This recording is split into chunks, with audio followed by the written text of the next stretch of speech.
Friday morning, the tables arrived from Rhinebeck Rentals. 6 long wooden picnic tables with benches, plus 2 extra fold-out tables for the bar and food.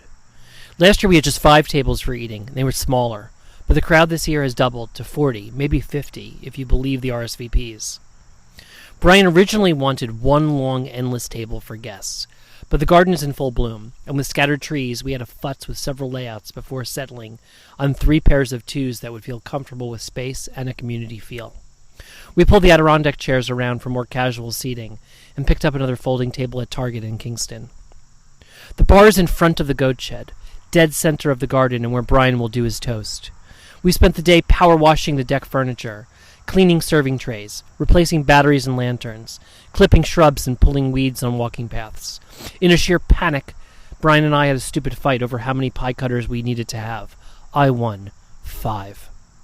At 11 a.m. today, Sunday, our neighbors from Northwind Farms arrived with the smoker, parked it outside our gate so the turkey and pig could cook all day. They also will grill burgers and hot dogs this time, which we didn't do last year. Guests are bringing appetizers and sides like stuffing, sweet potato souffle, ratatouille, pasta salad, and a few fancy punches. Aunt Marcia took care of the chips and hummus. Mom is bringing her trademark pride, Jell-O mold. The first course served, however, will be Brian's special gazpacho, with cucumbers, peppers, apple cider, and more. If you know my food allergies, you know I can't have that. But if you know my husband, you know of course he's also making me my own gazpacho with watermelon. Yum. Early afternoon, our friend Liz and I set up the picnic tables, a navy runner down each individual settings with wood plates, silverware, and napkins, flowers, water, lantern. I put out 2 baskets of apples and plums from Mead Orchards just down the road. They're kindly letting us have folks park there. I made a parking sign taped to a stake. Is this the end of a summer party? Well, in a way. Is it Brian's birthday? Yes, sort of. What it really is a recreation of our favorite tradition with a Hudson Valley twist. It's a feast with friends and family in our garden at full bloom, eating very, very local food to give thanks for being here. It's Brian's gift to himself, the 2nd year running and not the last. You heard me mention in previous episodes how you need to find your thing and make that your annual event. Well, it's Labor Day weekend and this is ours. 40-plus people are on their way to party in our garden. It's our thing. It's Thanksgiving in the summer. I'm Matt Zucker, and this is City It, learning to live and love life in the Hudson Valley. This episode is Thanksgiving in the summer, the 2nd time we've done it. We're not new at this, though. For 11 years, we did a Thanksgiving in France with a group of friends we met through a company we both once worked at. First, it was in a Paris apartment for 8 years, a turkey ordered early, since there, turkey is a Christmas tradition, for December, not November. Corn was hard to come by, cranberries had to be smuggled in.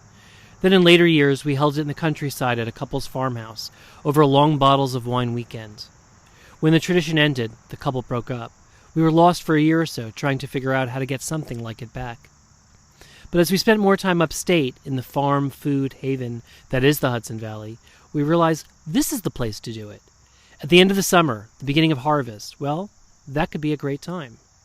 Plus, it's Brian's birthday, and it's what he wanted most. The only trick has been that our farmer friends are into the idea, but many of them are actually really busy. The orchard, for example. This is pears, peaches, plums, and beginning of apple season. Their busiest time. We're lucky, though. Several came anyway, plus family, friends, a town board member, and a slew of new and old friends. Brian and I have always been good, obsessive, detail-oriented planners. Up here, we're no different, but we do have nature to contend with. The weather, obviously. We were going to rent a tent, and then we decided not to rent a tent. 2 years running, this has worked out for us. We had a decent day with overcast skies and some bouts of sun. Nature, though, is more than weather. It's the environment you're in, the context. When people arrived, they saw the giant smoker from Northwind Farms, with Russell and Mikey in lounge chairs, grilling an 80-pound pig, a turkey, and a chicken. The orange cones I put out sought to protect them from being run over in our narrow lane. We don't have much of a driveway, so there was a sign to park about 500 feet around the curve at the orchard, where Joe the farmer mowed us 10 spots for another sign and more orange cones. The table for size was right through the gate, and I encouraged people to label what they brought with a black marker and hold it down with a pebble. As you walked in, you'd see the basket of apples and basket of plums from Mead Orchards. Next to it was the amenity basket of bug spray, wet and dries, and flashlights for later, if you needed to find your car. A new friend, Jennifer, noted that I could have had lip loss, which was an oversight, and I assure all of you that will be corrected for next year. The bug spray, of course, is the most important. There are bugs, sometimes just flies, sometimes mosquitoes. We're on a creek. Especially in late August, we can get both. We also have a zillion citronella candles all over, but I never know if they actually do anything. The truth is, bugs are normal. Nothing will happen to your food and to the country, so even a little bitten up the next day, we all have to deal with it. The picnic tables looked amazing. In the center of each setting was a small bowl for Brian's gazpacho and a wine cup sat in to hold it down in the wind. Originally I wanted to use clean pebbles, like the signs, but Liz said no. On each table was a floral arrangement from Kathleen, a jug of Poland Spring, and a lantern for later.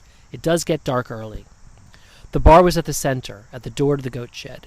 There was a cooler for wine, a cooler for beer, and local ciders, plus special punches.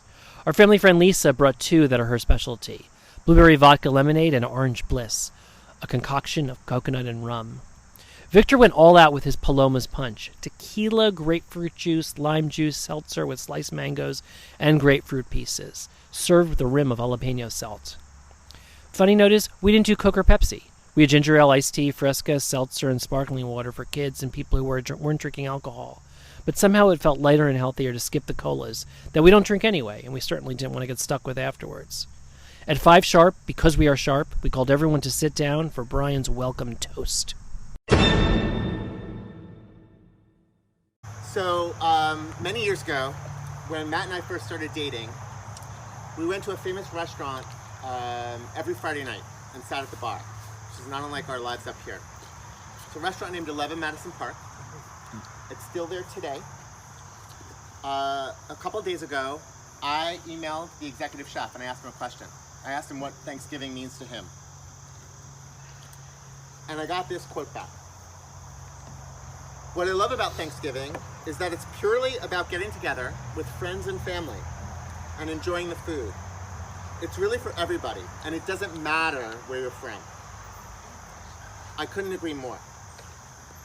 But one thing that Matt and I have discovered over the last couple of years is that Thanksgiving isn't actually just meant for November. It's actually meant for all seasons. And it doesn't matter when you make it, even if it's the last weekend of summer and we're all sitting in a garden and the harvest has just begun and the food has just been put on our plates.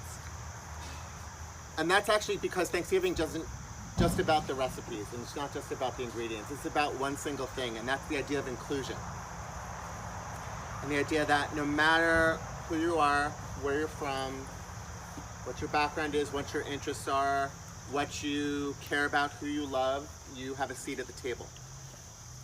And the importance of having a seat at the table is something that we lose sight of way too often in our culture and in our time here. So what I want to do is I want to ask you to join me in raising a glass to our second summer, and please tell me everyone has a glass. Yes, exactly. This is our second summer doing a Thanksgiving in our house. This is actually our 17th time doing a Thanksgiving out of sequence. With friends. And it is a great birthday gift to me that you could all be here to celebrate this one with us, and that I get to share it with you, and we get to break bread together. So thank you so much. Thank you. Thank you. Happy birthday. Thanksgiving was amazing. A diverse group of people we know, like, love, and just met. Much of our family came and mixed with folks we know up here. Nora and Alan, the Germantown baker, brought gluten-free cornbread and dinner rolls. Angela brought that killer sweet potato souffle. Art and Julia made a ratatouille. Jamie and Tom a pasta salad. Andrea brought stuffing and a corn salad. Meg brought a chickpea salad with feta she had never made before and was delicious. Trish and Foster brought maple syrup from their own trees. People mingled at tables. Some of the kids ran off to play in the hammock. Liz was sporting her city hat cap. My brother and I both wore our T-shirts. We also met Kim from the Chamber of Commerce, who helped us out for the entire party. Thank you. The only disaster, of course, was plumbing. Stephanie pulling me aside to whisper a problem in the master bathroom, which fortunately she and Victor ended up solving. It's one thing that brings you back to reality in country life. As you know from previous episodes, I hate septic systems. They're so fragile. Our road barely has cable, so we're obviously decades away from a real sewer system. But I'm not here to complain, but to give thanks to the farm and land that brings us such joy. To you loyal listeners who live here, will live here, and live vicariously through this podcast. I have a fridge full of leftovers in Tupperware, which I used one of my 3 label makers to tag. We spent the last 2 days cleaning up and filing away the table runners, cups, and supplies for the event we know is next year. We already have people wanting to come, and we already have bigger plans to surprise. This wasn't just Brian's birthday. This is our off-season but on-brand Thanksgiving. This is our thing. A postscript for you, dear listeners. This Thanksgiving is particularly poignant and a milestone for us. We have to come out to you. We've told our family and some of our friends. I told the payroll department at work. Brian and I have, listen close, given up our apartment lease in Manhattan. We've had a rental at Hudson Yards for the last 3 years. The truth is, we were barely there 2 to 3 days a week, and it was ridiculous. We always planned on giving it up, and we just thought it was another 2 or 3 years off. A gradual plan, but no.